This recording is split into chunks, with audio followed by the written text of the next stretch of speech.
إبراهيم، في سؤال بيسألك إيه رأيك في تصرفات مجلس الإدارة بتاعت نادي الزمالك في الفترة الأخيرة؟ بص السؤال ده فيه تفاصيل كتير بس تلخيصا كده ليه نمرة واحد. مجلس الإدارة استلم الزمالك في واحد من أسوأ الأحوال إن لم تكن أسوأ حال مر على الزمالك يعني منذ تأسيسه.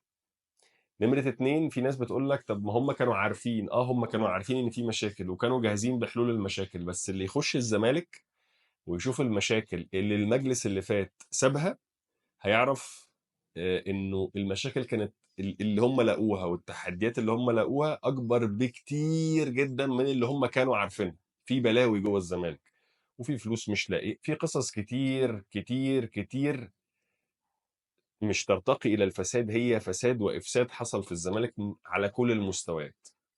فبالتالي انا كنت داخل وعارف ان مثلا الشقه دي مثلا عايزه تدهن وتغير السيراميك، وبعد ما هخلص الكلام ده هجيب فرش واظبط الدنيا. لما دخلت لقيت بحط الفيشه، لقيت السلوك اللي جوه الحيطان نوع رديء جدا، فاول ما بيتحمل عليه شويه كهرباء بيتحرق.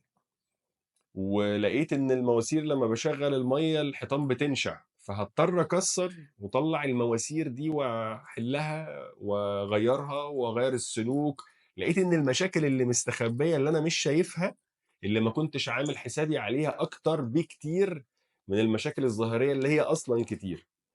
ده لا يعني ان مجلس الاداره ما عندوش اخطاء، عنده اخطاء طبعا وعنده مشاكل طبعا، ولكن اللي باظ على مدار 15 سنة صعب جدا بل من المستحيل انه يتصلح في سنة. المجلس ده جه شهر 10 2023، يعني بقاله دلوقتي حوالي سنة قول ونص، سنة واربع شهور.